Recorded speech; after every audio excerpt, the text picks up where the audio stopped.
I had $1,000,000. If I had $1,000,000, Well, I'd buy you a K car. a nice reliant automobile. And if I had $1,000,000, I'd buy your love.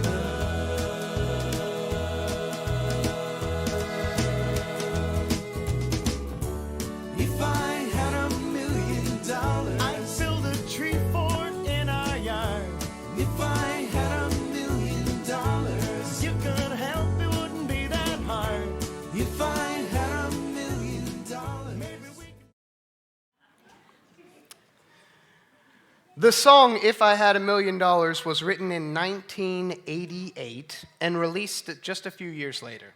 Just 35 years ago. You know, maybe kind of old for a song, but certainly not old and certainly not that long ago in the grand scheme of things in life. But a lot has changed in the last 35 years.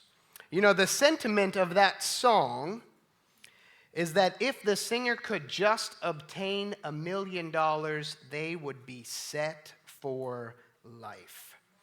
It playfully starts with lyrics about what people often do when they come into some money. It talks about buying a house and buying a car and things like that, and it's talking about doing that for someone else. So if I had $1,000,000, it would be enough money that I could buy you a house. If I had $1,000,000, it would be enough money that I could buy you a car. Then it gets into some stranger things you might do with $1,000,000. It talks about how we could buy some exotic pets if you had $1,000,000. And it talks about how if we just had $1,000,000, we wouldn't even have to drive to the grocery store in the car that I'm going to buy for you. We could just take a limo to the grocery store in the car I'm going to buy. At one point in the song, it even asks the question, if I had $1,000,000, would that be enough to maybe be able to buy your love? The idea of the song is that if they could just get $1,000,000, all their cares in life would kind of melt away. And it just isn't based in reality, right? So when those guys wrote this song, they were 18 and 19 years old. So it could make sense. Musicians just starting out on the precipice of their 20s to think, if I had $1,000,000, I would be set for life. But now, 35 years later, those guys are in their early 50s at this point in time. And if they had $1,000,000 and they bought houses and cars and exotic pets over the last 35 years and didn't have any additional income, they would be broke, right? They wouldn't have ever been in that situation where it melted all of their cares away. In fact, if they were going to write the song today, if we factor in inflation from 1988 to the present day, they would have to sing If I Had $2.6 million, and that just doesn't roll off the tongue quite as nicely as If I Had $1,000,000. I think you can see where I'm going here, and I'm not trying to bury the lead for us this morning as we're in this series of Ecclesiastes. Chasing wealth is like trying to hit a moving target in our life. When we're chasing after wealth, even if we think if I just had $1,000,000 I could do this, when we get $1,000,000, what we find out is that $1,000,000 isn't what it used to be at that point. Or once we get there, we find out that our tastes have changed in such a way that $1,000,000 doesn't give us what we wanted when we were dreaming about it. When we chase wealth, it can't give us the kind of satisfaction that we desire. To be very clear, I'm not speaking about this from personal experience. I've not had that opportunity to live with opulent levels of wealth and to determine that it did not give me that kind of meaning and satisfaction that I was seeking. But we do have it on pretty good authority from King Solomon in the book of Ecclesiastes. Before we get to Ecclesiastes chapter 5, where Solomon is teaching us about money, I want us to consider the life and net worth of a guy like King Solomon. The book of 1 Kings describes what it was like from the moment Solomon took over as king throughout. There's a section of 1 Kings that describes what it was like from the moment he took over as king through the 40 years that he reigned over Israel.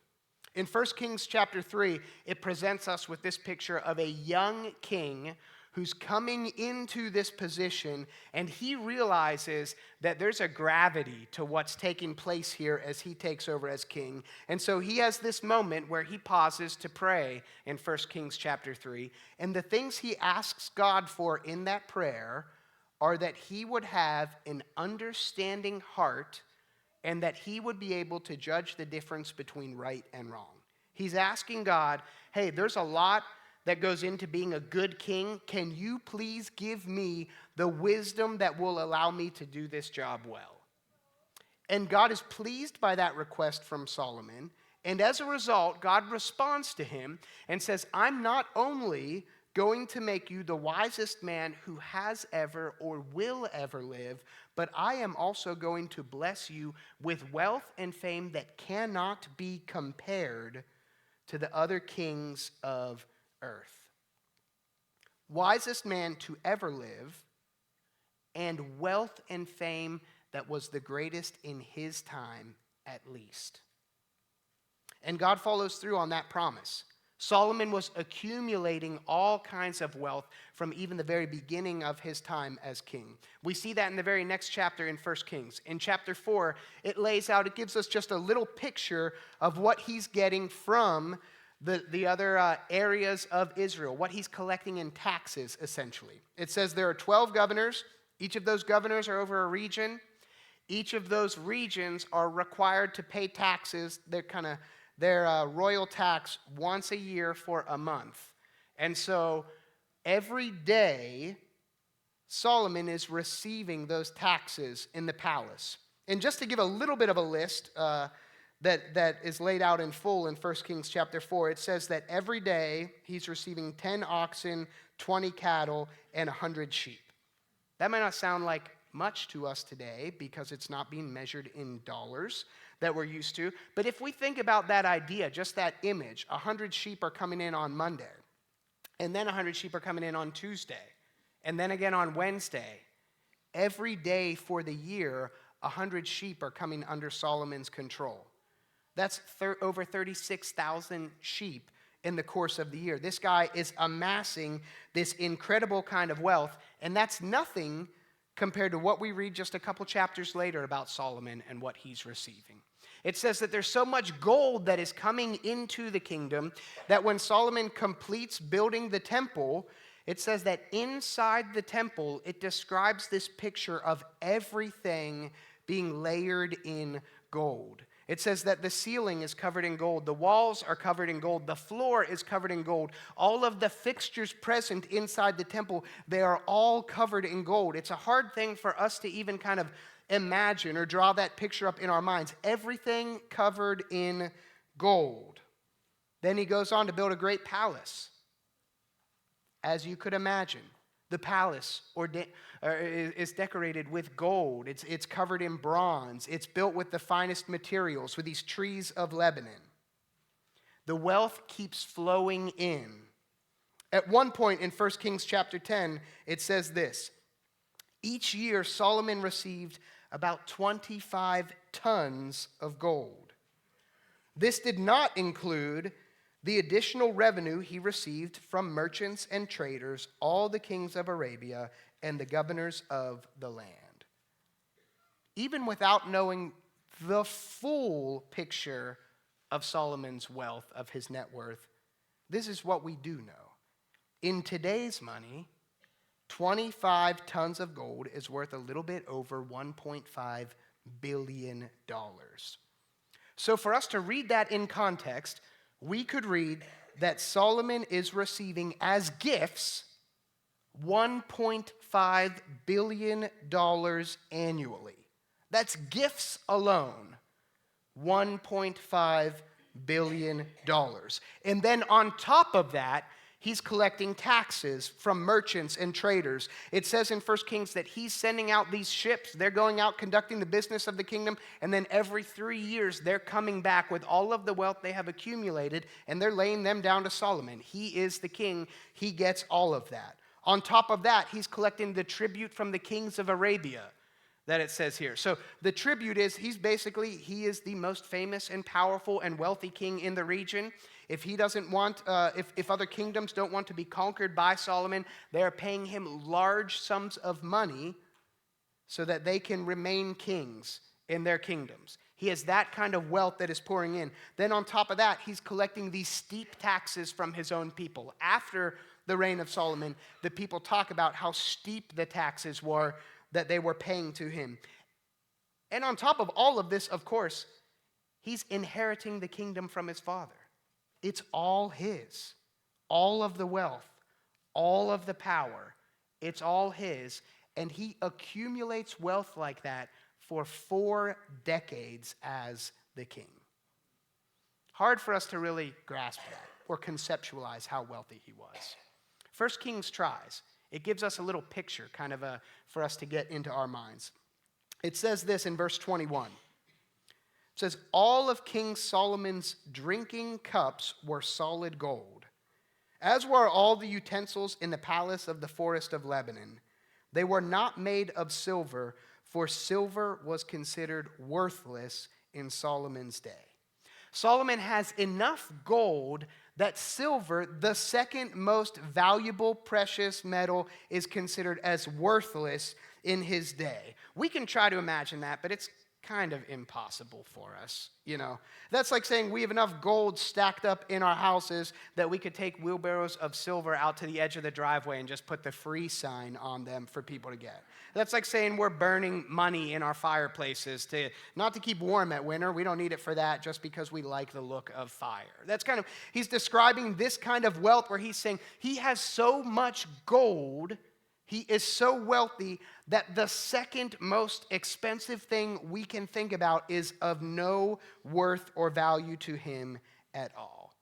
And so while there are a lot of unknown variables, we don't know exactly how much money's coming in from the merchants and traders. We don't know exactly how much money's coming in from the other kings of Arabia. We don't know a full picture of what he's getting year over year to calculate his net worth. But we do know this, that historians generally agree that Solomon is among, if not the richest individuals to ever live on this planet. Solomon knew and experienced having an abundance of money in a way that we could only ever try to dream of in this room. And this is what he teaches us about money in Ecclesiastes chapter 5, verse 10. He says this, those who love money will never have enough. How meaningless to think that wealth brings true happiness. And in one sentence, in those words, 2 sentences, the richest man in the world at the time and one of the richest men to ever walk the planet communicates a truth about riches with this incredible kind of bluntness. Those who love money will never have enough. How many of us in this room have ever thought that if we had just a little bit more, we would have enough? Right there. I think most of us could probably say that. How many of us in this room have thought that if we could just pay off some of our debt and have a little bit more breathing room at the end of the month, we would be able to relax a little bit more in life? Most of us in this room. How many of us have ever thought that if we could just get a job that could pay us a little bit more so that we could have a nicer house or a nicer car or go on nicer vacations, that then we would be satisfied and then we would have enough in life? Again, I think almost all of us in the room could say that we feel that way right now. And even if we're in a position where we're really blessed and we're not feeling that way right now, almost all of us would say we have felt that way. And what I can promise you is that if you've never felt that way, you will feel that way someday. We all go through these seasons or moments where we think, if I had just a little bit more, I would have enough. One of the great kind of misunderstandings of money in our world is that if we just had $1 million, or maybe $2.6 million, that all of our cares in life would kind of melt away and we would rest easy knowing that we had enough. To that notion, the wisest man to ever walk the planet, says, how meaningless to think that wealth brings true happiness. This man received more in gifts every day than many of us will accrue in decades of work. If you take that 1.5 billion, you spread it out, he received more in gifts every day than many of us will get from collecting paychecks over decades of work. And he comes to the blunt realization in his life that it doesn't matter how much he ever gets, it will never bring him true happiness. That's something that should give us pause for a moment to consider life. Because we know from earlier in the book of Ecclesiastes that it's not for lack of trying. Earlier in the book, Solomon says that he deploys all of his wealth, all of his fame, all of his authority as king to pursue pleasures in this life, to pursue happiness and joy in this life. He's not just like sitting on a stack of gold and thinking, I wish I were happier, it didn't work, it's not very comfortable. No, he's using that to pursue pleasure in any way that humans could pursue pleasure, and he still is arriving at this conclusion that it is meaningless to think that wealth can ever bring him true happiness.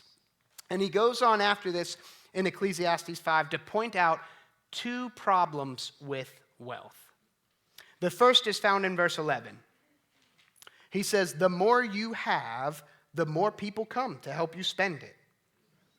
So what good is wealth, except perhaps to watch it slip through your fingers?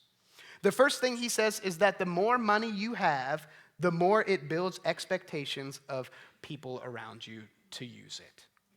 This is the common problem. Andy, a couple weeks, he used that illustration of what happens to people who win the lottery and how even though there's this like promise or this thought that if you win the lottery, your life gets better and better, most people who win it say that their life is diminished in that act, that it gets worse and worse, because what happens is you become a multimillionaire overnight, and the next day everyone you have ever known has expectations of how you should spend that money.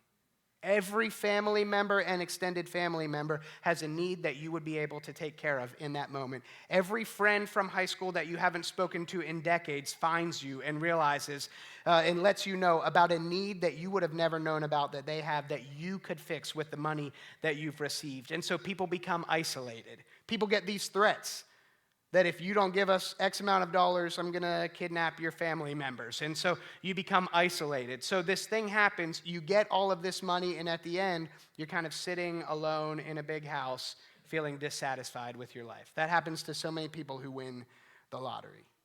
The same is true, similar stories you hear all the time about professional athletes. These young people, they come out, they sign this incredible multi-million-dollar contract, they get the house, they get the cars, and they get a whole entourage of friends that come along with those things, and they are the one who has the money, so they are footing the bill for everything.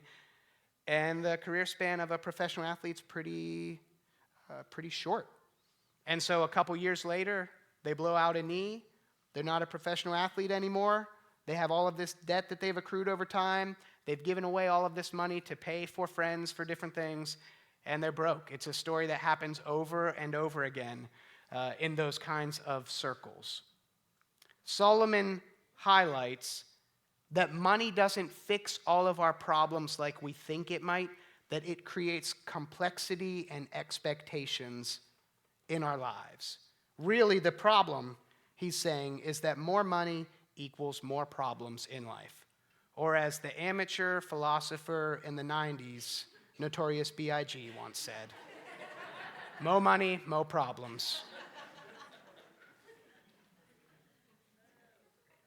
More money, we have this thought in our minds that it fixes everything. Solomon says it makes your life more complicated. Then he goes on, and he writes about this second problem in verse 13.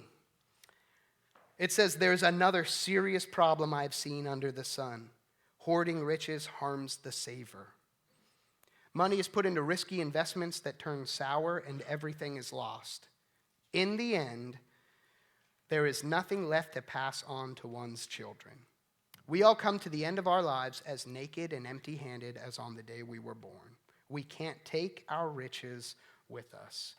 There are a few things Solomon hints at there, at hoarding money, at investing money, at passing money on. But the key idea that he's saying in all of those things is he makes it clear that we cannot take our money with us.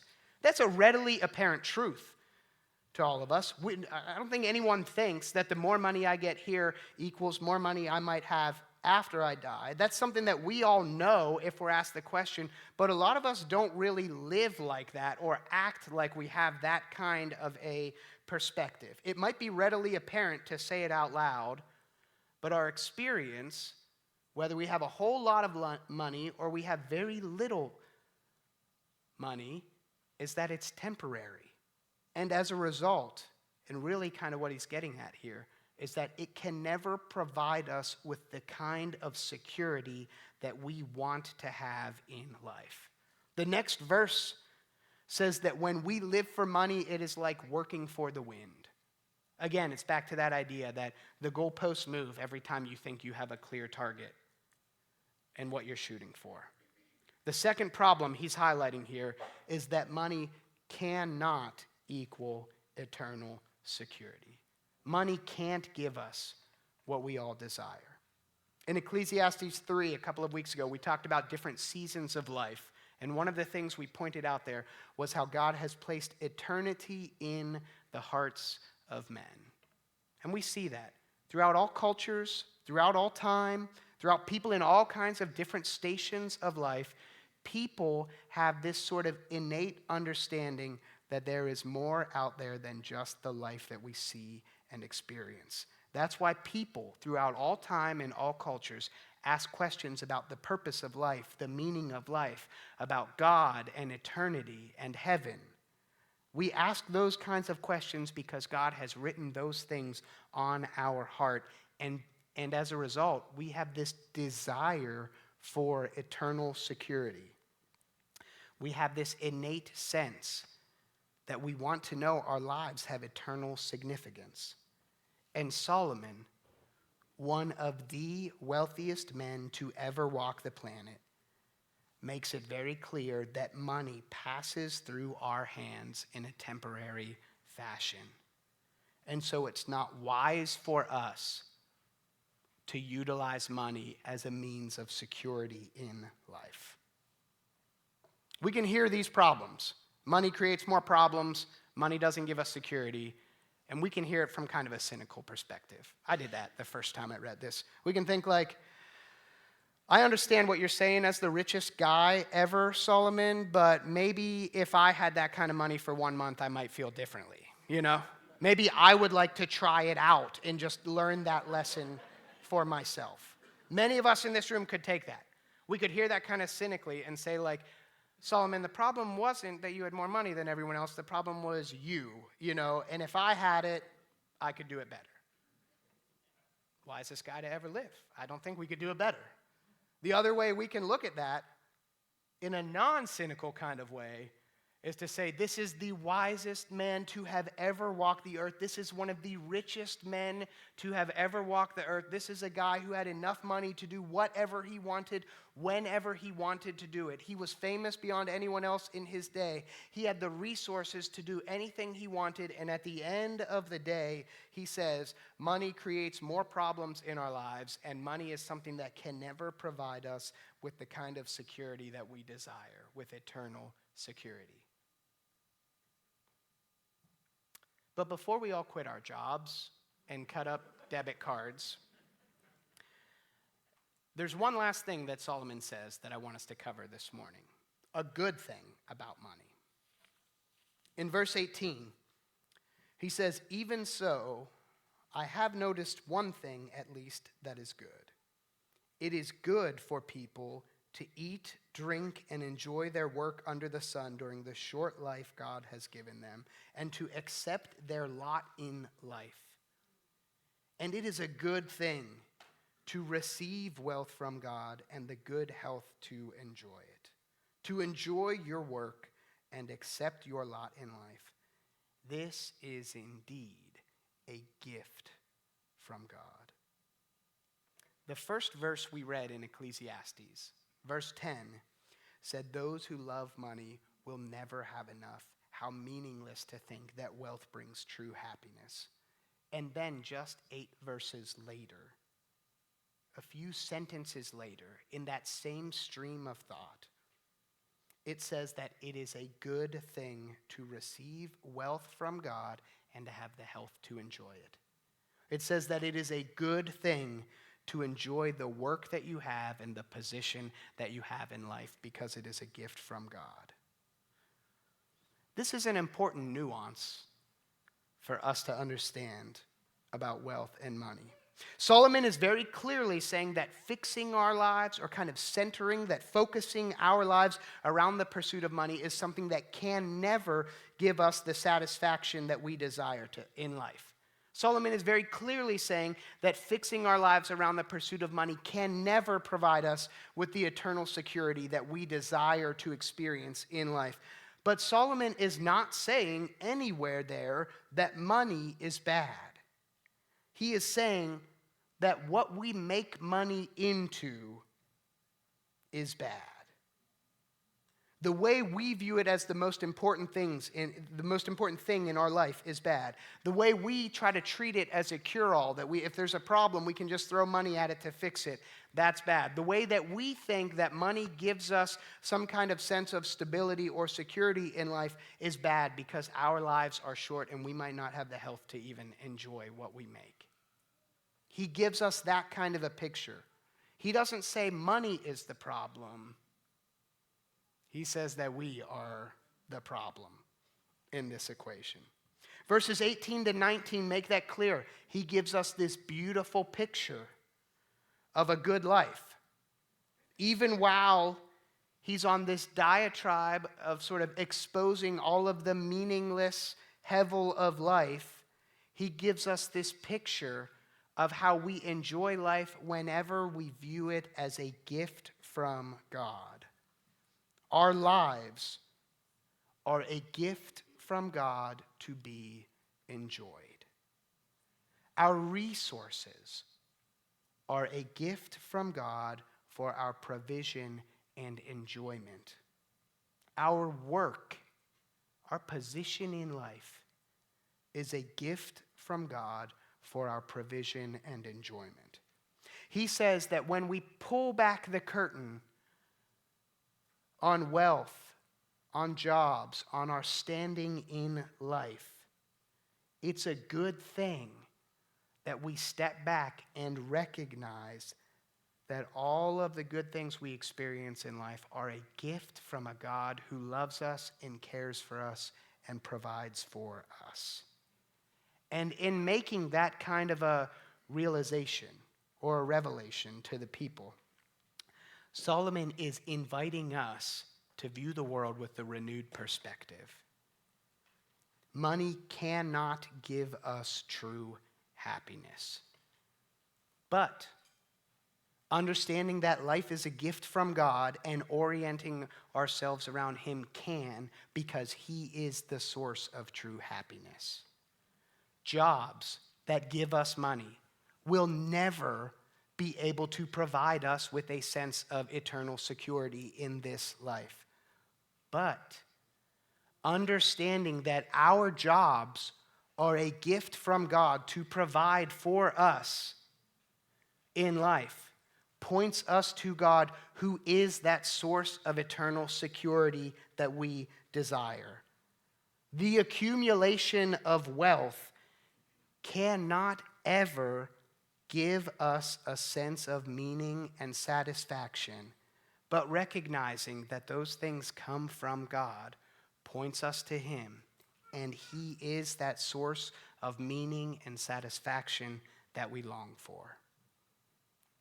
Jesus said it this way in the Gospel of Matthew: "No one can serve two masters, for you will hate one and love the other.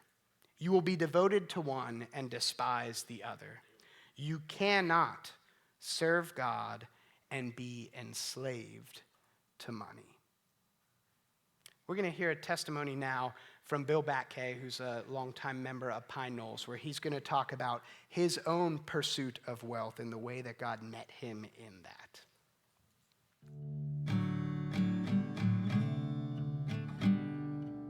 Hi, I'm Bill Batkay, and sometime in my mid-20s, I set some goals for my life.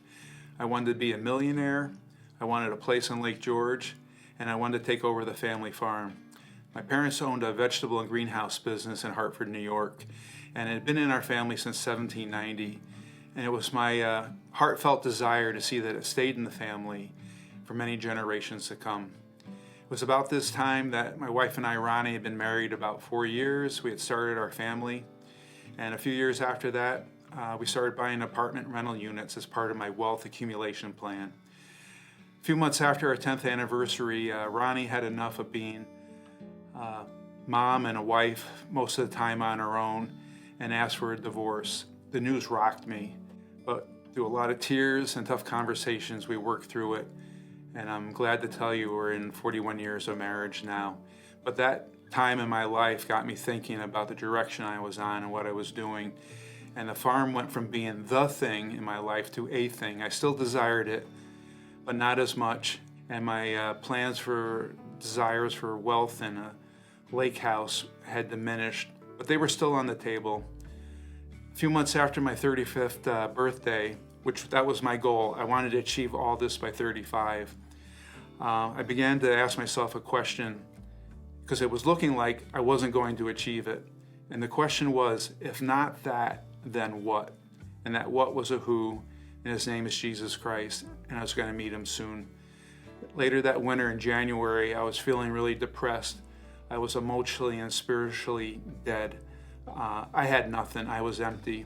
I reached out to a pastor I had met that summer. I told him what was going on, and he said the words I'll never forget. The problem is you need Jesus. Are you ready to accept him as your Lord and Savior? Didn't know what that meant. I didn't know what that looked like. I just know I said yes, and that yes changed everything. I feel like when I said yes, Jesus said, let's go. I got stuff for you to do, and he put me on the fast track. It wasn't that long after we got involved in a church. We were active in it. Ronnie and I were helping lead the youth group, and we're leading a church school class. Later that fall, I went on a retreat called the Walk to Emmaus, and it was there I felt the love of God and saw Jesus face to face. My faith was ignited, and I was on fire for Jesus. I was on the path. There was no looking back. The desires for wealth and the lake house were a fading dream, and the desire to keep the farm was there, but at a much lower level. We're going to fast forward now. It's 2003. My parents have passed away, and Ronnie and I are full owners of the farm. And we have a property with 40 acres, an old farmhouse that needs maintenance. The house hadn't been painted in 20 years, so it was my job that summer to get busy at it. I went out one night after work, and as I'm scraping the peeling paint off the house, a thought occurred to me. I'm going to have to do this again in 10 years. Then I'm going to have to do it again in another 10 years. And then I thought, do I even want to live here? And the answer was no, so what am I doing? Ronnie and I had become Young Life leaders, and the thought occurred to me again that I could be hanging out with a Young Life kid right now and sharing the gospel with them. I could be home playing wiffle ball with my kids. I could be hanging out with my wife. And then Jesus spoke to me. I can't tell you how, I just tell you he did. And he said this, you can keep it. And it was doable. We could have kept it. I crunched the numbers. I did the financing. It was affordable. But there was a second part to that statement. And he said, but I'm not in it with you. So Ronnie and I really talked about that and prayed about it. And that fall we decided, if Jesus isn't in it, we don't want it. That November we put it on the market. 2 days later we had a contract, and by April it was sold. It was gone. The thing that got in the way of me and Jesus was out of the way.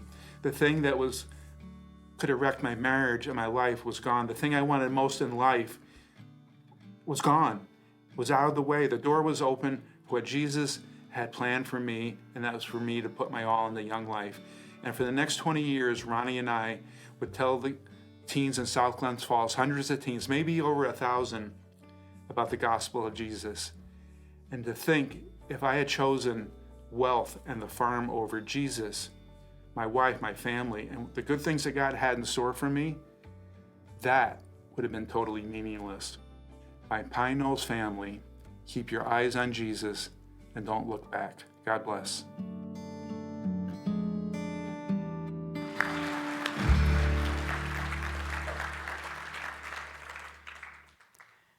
It's hard to think of a clearer illustration of Jesus' words than when Bill says, you can keep it, but I'm not in it with you. That's this heart